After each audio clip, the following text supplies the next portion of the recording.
আমি student, welcome to my channel. আজকে যেটা হবে ক্লাস 12-এর রোগ ও স্বাস্থ্য,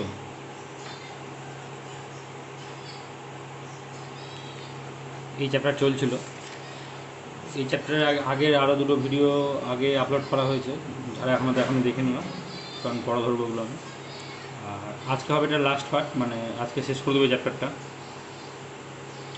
তো আজকে যেটা যেটা পড়তে হবে সেটা আগে বলে দিই। আজকে পড়তে হবে মেনলি এইডস সম্বন্ধে, তারপরে ক্যান্সার সম্বন্ধে পড়তে হবে, তারপরে পড়তে হবে ড্রাগ কী আর ড্রাগের অ্যাবিউস, মানে ড্রাগের অপব্যবহার, এগুলো সম্বন্ধে পড়তে হবে। ড্রাগের এক্সাম্পল অফ ড্রাগ, এই কটা আজকে পড়তে হবে। আর এখান থেকে কোশ্চেন আসে, অনেকগুলি কোশ্চেন আসে এখান থেকে, প্রতিবার কিছু না কিছু এসেছে। তো শুরু করি এইডস দিয়ে। আমরা অনেক ছোটোবেলা থেকেই পড়ছি এইডস কী জিনিস। এইডসের ফুল ফর্ম কী, এটা বানানগুলো একবার দেখে নেবে। Acquired immuno deficiency syndrome, ACQUIRED, immuno deficiency syndrome. এটার মানে কি হলো, যে এমন একটা সিন্ড্রোম যার কোনো মানে মানে যে রোগটা কী করে, ইমিউনিটি আমাদেরকে মানে পুরো নষ্ট করে দেয়, সেটাই এই রোগের মানেটা এইডস। এটার জন্য দায়ী একটা ভাইরাস, সেই ভাইরাসটার নাম হচ্ছে কি HIV ভাইরাস। তাহলে ভাইরাসের নাম কি হবে, হিউম্যান ইমিউনো ডেফিসিয়েন্সি ভাইরাস। তাহলে হিউম্যান ইমিউনো ডেফিসিয়েন্সি ভাইরাস, এই নামগুলো একটু দেখে রাখবে, কারণ পরীক্ষা এগুলো আসতে পারে। এইডস কী বা এইডসের প্রধান কারণ কী, মানে সবাই জানো এইচআইভির ফলে এইডস হয়। এখানে একটা কোশ্চেন আছে যে এইডস রোগের ইনকিউবেশন পিরিয়ডটা কী। ইনকিউবেশন পিরিয়ড মানে হচ্ছে যখন কোনো ভাইরাস যখন আমাদের শরীরে ঢোকে, সঙ্গে সঙ্গে আমাদের অ্যাটাক করতে পারে না। যখন আমাদের শরীরে ঢুকবে, শরীরে ঢোকার পরে আস্তে আস্তে ও দল ভারী করবে। যেমন করোনার ক্ষেত্রে যদি হয়, করোনা ভাইরাস প্রথমে সঙ্গে সঙ্গে ঢুকে আমাদের রোগ করতে শুরু করে না, 7 থেকে 14 দিন টাইম নেয়, যার ফলে ও আস্তে আস্তে সংখ্যা বৃদ্ধি করার পরেই সে তখন রোগটা দেখায়। তো এইটাকে বলছে ইনকিউবেশন পিরিয়ড, মানে যে টাইমটা ও দল ভারী করতে চেষ্টা করে। তো এইচআইভির ক্ষেত্রে সেই ইনকিউবেশন পিরিয়ডটা হতে পারে প্রায়, মানে কারোর ক্ষেত্রে 6 মাস হতে পারে, কারোর ক্ষেত্রে 10 বছর অথবা 12 বছর। এটা এক্সেপশনাল কেস, মানে অনেকে হয়তো এইচআইভি ভাইরাসটা রক্তের মধ্যেই আছে কিন্তু কোনো লক্ষণ নেই, কিন্তু একটা টাইম পর হয়তো আবার সে লক্ষণ দেখা দিতে পারে। তো ওই জন্য এটা পড়তে হবে যে এইচআইভি ইনকিউবেশন পিরিয়ড হচ্ছে মোটামুটি 6 থেকে 10-12 বছর। এবার যেটা পড়তে হবে, এর কারণটা কি, মানে কীভাবে রোগটা ছড়ায় বা এইডস রোগের কারণ। তো পয়েন্ট হচ্ছে ট্রান্সমিশন অফ ডিজিজ। ট্রান্সমিশন মানে কীভাবে ছড়ায়, এটা মেনলি হচ্ছে ব্লাড টু ব্লাড কন্ট্যাক্ট। যেখানে ব্লাড থেকে ব্লাডের কন্ট্যাক্ট হবে তখনই আমাদের এই এইচআইভি ভাইরাসটা যাবে। কারণ ভাইরাস আমরা জানি যে জীব আর জ্বরের মধ্যবর্তী পর্যায়ে। ভাইরাস যখন কোনো একটা কোষের মধ্যে থাকবে তখন সেটা জীবের মতো আচরণ করবে, যখন আমার কোষের বাইরে থাকবে তখন জড় পদার্থ হয়ে যাবে। তো জীব ও জ্বরের মধ্যবর্তী এই জন্যই বলা হয়।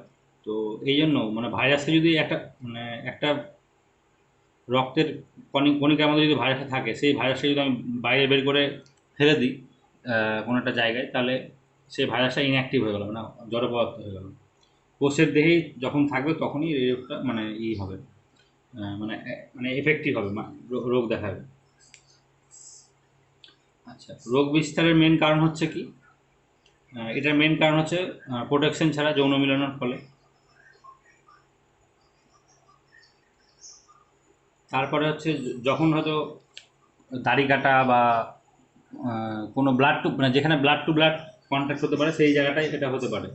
বা হয়তো কৃত্রিমভাবে কোনো কারো ব্লাড দিচ্ছে, যদি ব্লাড চেক না করে কারো হয়তো মানে হয়তো এই লোকটার এইডস আছে, এর ব্লাড চেক না করে যদি আমি মানে বি রোগীর রক্তের মধ্যে দিয়ে দেওয়া হয়, তাহলে সেই রোগটা ছড়িয়ে যেতে পারে। বা যে কোনোভাবে মানে ইঞ্জেকশান, তারপরে যে কোনো ছুঁচ বা যে কোনো জিনিস যেটার মাধ্যমে রক্ত মানে বা ব্লেড, এগুলোর মাধ্যমে মানে মেনলি রক্ত মানে ছড়ায়। কারণ এগুলোর মাধ্যমে কোনো জায়গায় কেটে যায়, সেই কাটা অংশ থেকে অন্য জায়গায় অন্য জনের আবার যদি কাটে, তাহলে সেই টাইমে মানে রোগটা ছড়িয়ে যাবে। এছাড়াও যদি কোনো কারো হয়তো কিডনি ট্রান্সপ্ল্যান্ট বা লিভার ট্রান্সপ্ল্যান্টের ক্ষেত্রে ওই টাইমের মানে কারো যদি এইডস থাকে, তখন ওটা ট্রান্সফিউশনের টাইমে এটা রোগটা চলে যায়। ওই জন্য এখন যে কোনো আহ, যে কোনো কিছু টেস্ট করার আগে এইচআইভি টেস্টটা করি না হয়। তো এগুলো হচ্ছে মেনলি হচ্ছে রোগ বিস্তারের মানে কীভাবে রোগটা ছড়ায় সেগুলো। এরপরে যেটা করতে হবে সেটা হচ্ছে এই রোগের মানে কি কি লক্ষণ হতে পারে। লক্ষণ বলতে এটা সিমটম,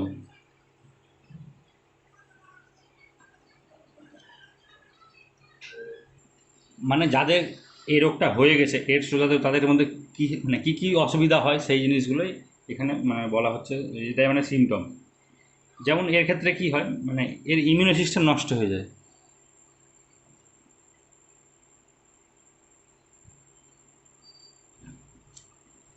ইমিউনো সিস্টেম যেটা আছে মানে একদম পুরোপুরি লস হয়ে যাবে, মানে যার ফলে নর্মাল সর্দি কাশিতেও এই রোগটা এফেক্টিভ হয়ে যেতে পারে।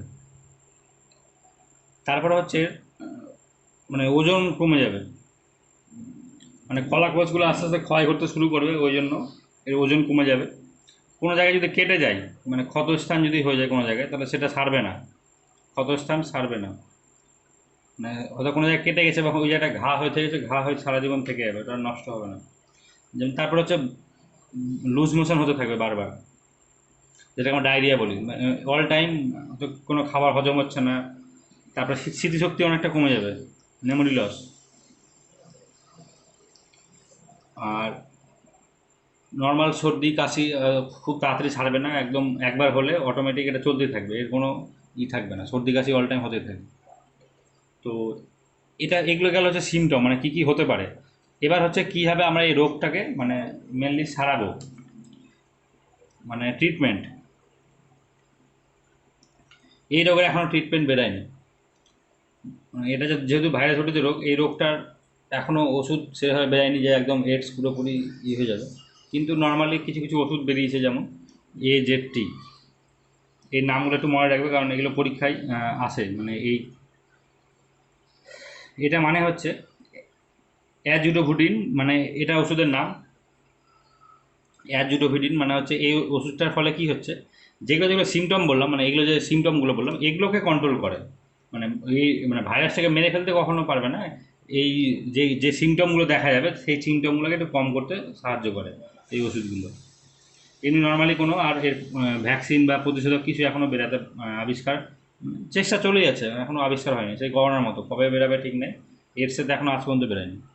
এডস বহুকাল থেকে আছে, মানে যেহেতু এটা মানে রক্তের মধ্যে বা লসিকার মধ্যে ঢুকে থেকে যায়, তো এই জন্য এর কোনো ভ্যাকসিন এখন আবিষ্কার হয়নি। তবে মেনলি যেটা হচ্ছে এখন মানুষকে সুরক্ষিত মানে হতে হবে, মানে কী কী কারণে ছড়াচ্ছে যেটা বললাম সেগুলোকে কন্ট্রোল করতে হবে, যেটা হচ্ছে নিয়ন্ত্রণ যেটা বলে। মানে যেগুলো কারণ বললাম সেই কারণের উল্টোগুলো, যেমন যাতে ব্লাড টু ব্লাড কন্ট্যাক্ট না হতে পারে সেই রকম ব্যবস্থা আমাদের নিজেকে থেকে নিতে হবে। মানে কোনো কিছুর ব্লাড ট্রান্সফিউশনের টাইমে আগে রক্ত টেস্ট করতে হবে এইচআইভি আছে কিনা, বা দাড়ি কাটার সময় বা মানে সেলুনে বা এসে যায় দাড়ি যাতে না কাটা হয়। মানে কারণ ওই টাইমে যদি কারো হয়তো ওখানে তো অনেক অনেক লোক যাওয়া আসা করে, যদি কেউ কারো ব্লাড মানে কেটে যায় বা তারপরে যদি আবার কারো কাটে, তো সেই রক্তের সাথে রক্তের টাচ হয়ে যাচ্ছে, সেই জন্য সেই রোগগুলো হতে পারে। তারপরে একই সিরিঞ্জ যাতে বারবার ইউজ না করা হয়, ওই জন্য এখন দেখবে সবসময় ডিসপোজাল সিরিঞ্জ বেরিয়েছে, একবার ইউজ করে তারপরে ফেলে দিতে হয়। তো এগুলো নিয়ন্ত্রণ, এইভাবে নিয়ন্ত্রণ করা যাবে। এরপরে যেটা আছে এডস, এটা হয়ে গেল। এই এডস টপিকটা আমার তোমাদের আরেকটা চ্যাপ্টারে আছে, তখন ওখানে আর পড়াবো না আমি, এটাই যা পড়ালাম ওটা ওখানে একই একই সেম টু সেম আছে। আচ্ছা, এখানে এডস আরেকটা যেটা বলতে ভুলে গেছিলাম, এখানে হচ্ছে মেনলি কীভাবে টেস্ট করা হয়। এখানে এলিজা টেস্ট, এলিজা টেস্টের মাধ্যমে এডস রোগটা টেস্ট করা হয়। মানে কারো কোনো রক্ত মানে নিয়ে এলিজা টেস্টের মধ্যে দিয়ে দেওয়া হয়, তার ফলেই মানে বোঝা যায় যে পজিটিভ না নেগেটিভ আছে। তো এটা একটা খুব ইম্পর্টেন্ট কোশ্চেন এটা আছে। আর যদি এইডস রোগের জীবাণুটা মানে এইচআইভি ভাইরাসটা যদি আমাদের শরীরে ঢোকে, তাহলে আমাদের ফার্স্টে ঢুকে টি লিম্ফোসাইট বা টি সেলকে অ্যাটাক করে, এটা মনে রাখবে।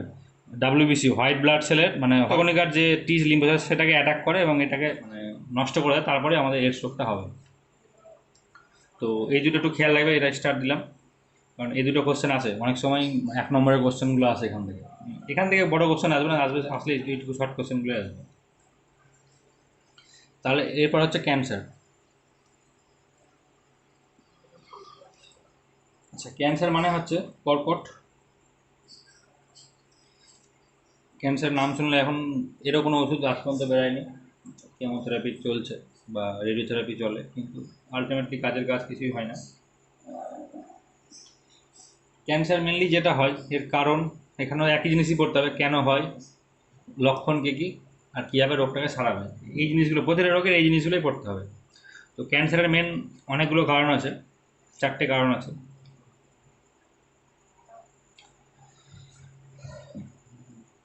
ফার্স্ট কারণ হচ্ছে কার্সিনোজেন।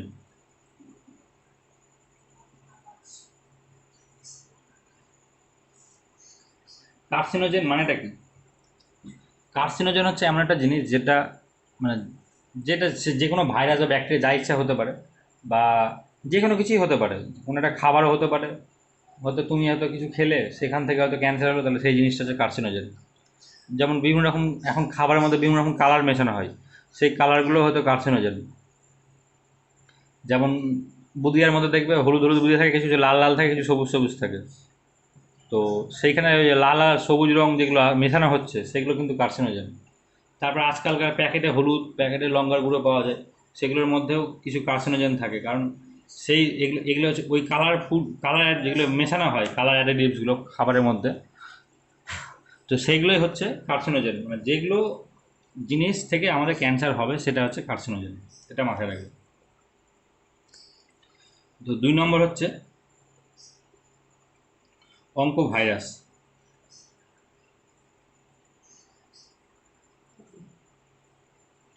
অঙ্ক অঙ্ক মানে এটা মাথায় রাখবে, অঙ্ক মানে হচ্ছে এমন একটা জিনিস মানে যেটা ক্যান্সার সাথে রিলেটেড। ওই জন্য দেখবে অঙ্কোলজি বলতে গেলে ক্যান্সারের ডাক্তারগুলোকে বলা হয় অঙ্কোলজি, বা ক্যান্সার নিয়ে পড়াশোনাকে অঙ্কোলজি বলা হয়। তো ভাইরাস বলতে এখানে বোঝা যাচ্ছে যে কোনো যেসব ভাইরাসগুলো আমাদের ক্যান্সার সৃষ্টি করতে পারে সেগুলোকে বলা হয় অঙ্কোভাইরাস। যেমন এখানে হতে পারে এইচআইভি হতে পারে, হেপাটাইটিস বি হতে পারে, এই সব ভাইরাসগুলো থেকেই মানে ক্যান্সার রোগ ছড়াতে পারে, ওই জন্য এগুলো হতে পারে। এছাড়া হতে পারে হারপিস। এইসব ভাইরাসগুলো কী করে আমাদের মানে বিভিন্ন রকম সেলের যে ডিভিশন সেগুলোকে, সেই ডিভিশনটাকে বাড়িয়ে দেয়, সেটাকেই হচ্ছে মানে কার্সিনোজেন, মানে সেগুলোকেই বলছে অঙ্ক ভাইরাস। তারপর হচ্ছে অঙ্ক জিন। সেগুলো যদি বুঝতে না পারো আমাকে আরেকবার বলবে, আমি আমি ফোনে বুঝিয়ে দেবো। আচ্ছা, অঙ্ক জিন মানে অঙ্কোজিন হচ্ছে P55 জিন বলা হয়, বা 51, এটা তোমাদের এখন দরকার নেই। অঙ্কোজিন হচ্ছে কি, যে জিনটার ফলে ক্যান্সারের কোষগুলো অ্যাক্টিভেট হয়ে যাচ্ছে সেইগুলোকে বলছে অঙ্কোজিন। মানে কোনো জিনে যদি মিউটেশন মানে নর্মাল, আমাদের নর্মাল জিন যেটা হচ্ছে সেটা হচ্ছে প্রোটো অঙ্কোজিন বলা হয়, প্রোটো অঙ্ক,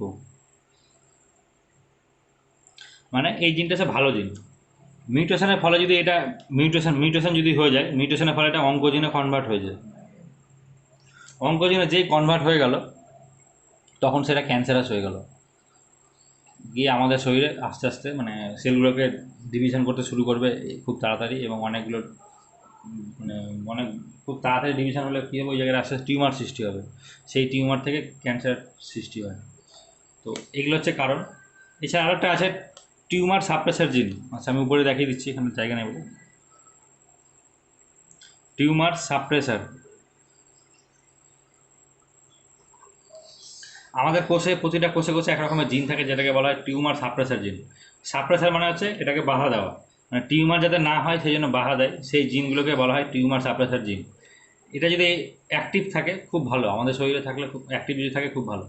এটা যদি ইনঅ্যাক্টিভ হয়ে যায় কোনো কারণে, সেটা যে কোনো কারণে হতে পারে, এটা ইনঅ্যাক্টিভ হয়ে গেলে কী হবে, টিউমার যে সৃষ্টি হবে, তাহলে এটা বাধা, এটা এই জিনটা বাধা দিবে না, তখন কী হবে, ওই জায়গাটা আস্তে আস্তে টিউমার সৃষ্টি হবে। তো এই জিনটা খুব মানে দায়ী, মানে যদি এটা ইনঅ্যাক্টিভ হয়ে যায় তাহলেই আমাদের ক্যান্সার রোগ সৃষ্টি হতে পারে। তো এই চারটা হচ্ছে কারণ ক্যান্সারের, এই চারটে কারণ ভালো করে পড়ে নেবে।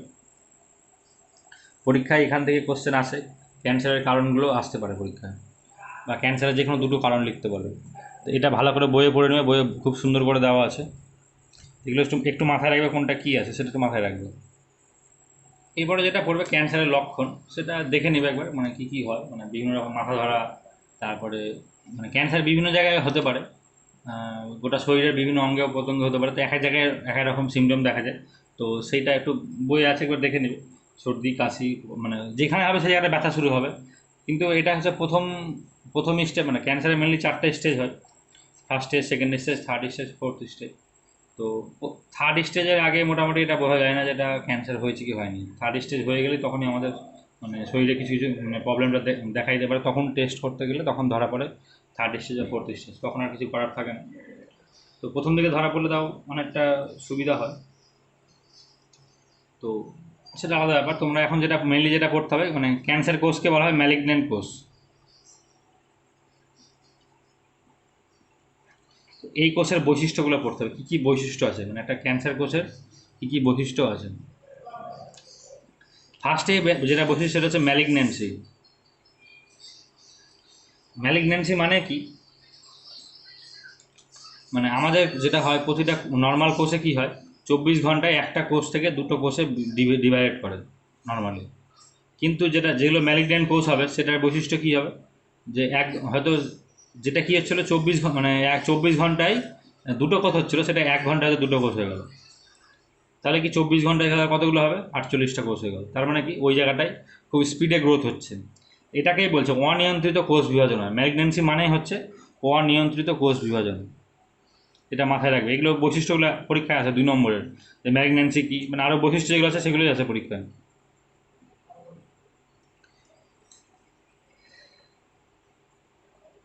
তারপর 2 নম্বর বৈশিষ্ট্য হচ্ছে অ্যানাপ্লাসিয়া। অ্যানাপ্লাসিয়া মানে হচ্ছে মানে খুব স্পিডে, মানে এটা খুব ডিভিশন করে বলে, মানে যেটা বললাম যে 24 ঘন্টায় যেখানে দুটো হওয়ার কথা ছিল সেখানে 48টা হয়ে যাচ্ছে।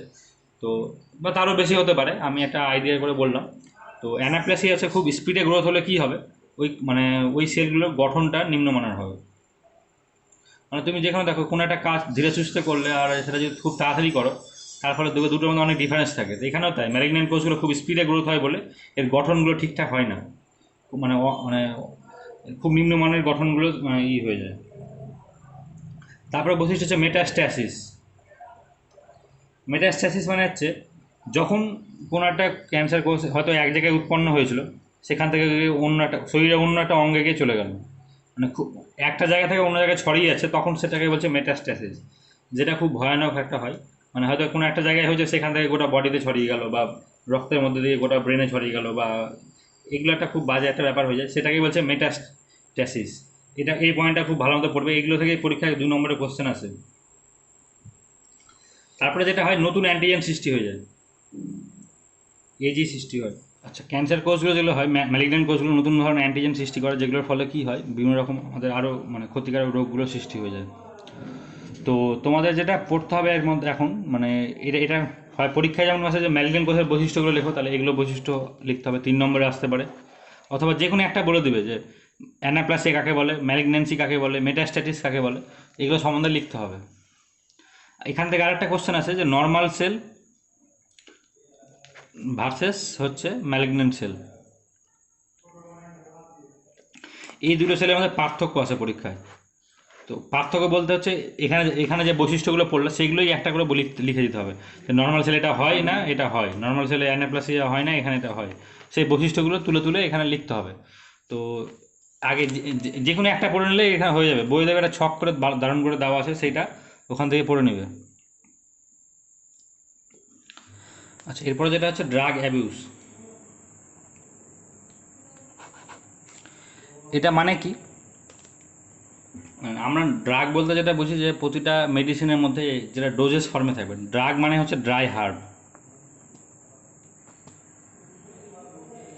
মানে যেগুলো শুকনো হাড় থেকে তৈরি করা হয় সেটা হচ্ছে ড্রাগ। আর যেগুলো মেডিসিন, যেটা হচ্ছে মেডিসিন মানে হচ্ছে যখন এই এই যে ড্রাই হার্টটা যেটা ডোজেস ফর্মে থাকবে, দেখে প্রতিটা ওষুধে লেখা থাকবে 1 mg, 2 mg, 650 mg, 50 mg, এরকম করে সব লেখা থাকে। সেই যে এই যে ডোজেস ফর্ম যেটা থাকে সেটাই হচ্ছে মেডিসিন। কিন্তু কি হয়, যখন আমরা কি করি, অনিয়ন্ত্রিতভাবে যখন আমরা এই ড্রাগগুলোকে নিজেই মানে সেবন করতে শুরু করি, তখন সেটাকেই বলছে ড্রাগের অপব্যবহার বা ড্রাগ অ্যাবিউস। যার ফলে কি হয়, ড্রাগের প্রতি একটা অ্যাডিকশান তৈরি শুরু হয়ে যায়। মানে একবার শুরু হলে আস্তে আস্তে সেটা ড্রাগটা আস্তে আস্তে বাড়তেই থাকে।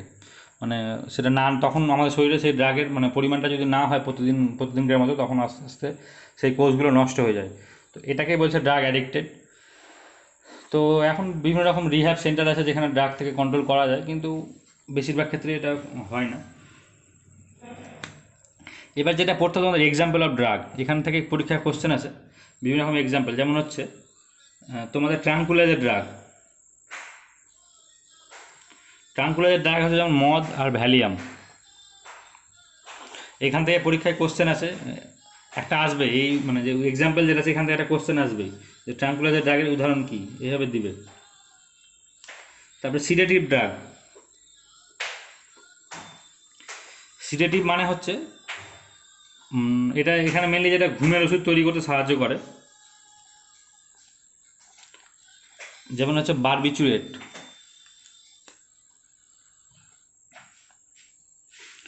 বারবিচুরেট এক ধরনের ড্রাগ, যেটা ঘুমের ওষুধের ট্যাবলেটের মধ্যে এই ড্রাগটা দেওয়া থাকে। তারপরে যেটা আছে স্টিমুল্যান্ট ড্রাগ, যেটা মানে যে ড্রাগটা খেলে স্টিমুল্যান্ট হবে, যেমন কোকেন, কফি, চা, এইগুলোকে বলছে। চায়ে কী থাকে, ট্যানিন। কফিতে কী থাকে, ক্যাফিন। আর কোকেন, এই ড্রাগগুলো হচ্ছে স্টিমুল্যান্ট ড্রাগ, যেগুলোর ফলে আমাদের নার্ভগুলো অনেকটা অ্যাক্টিভেট হয়ে যায়, এবং আমরা যেটা খাই ঘুম যাতে না হয় সেই জন্য এই ড্রাগগুলোকে নেওয়া হয়। তারপরে আছে কিছু হ্যালুসিনেশন ড্রাগ।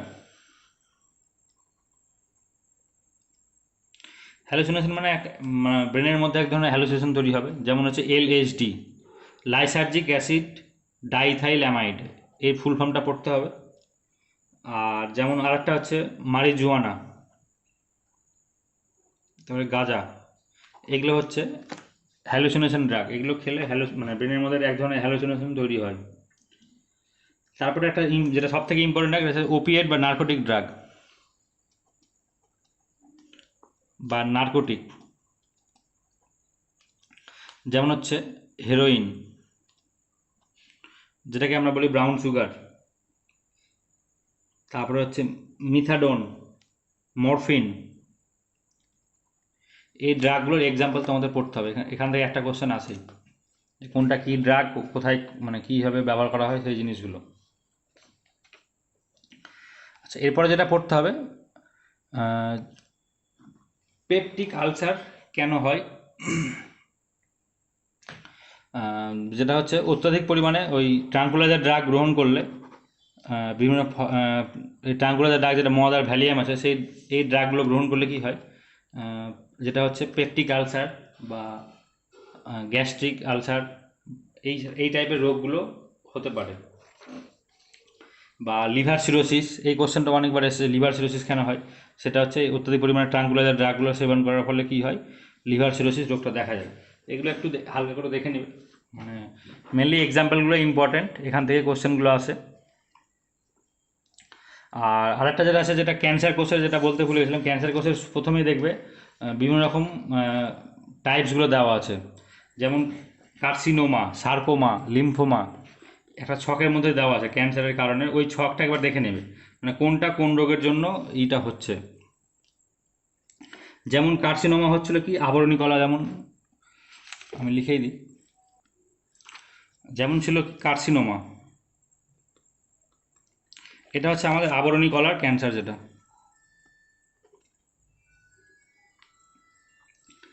তারপরে যেটা ছিল সার্কোমা,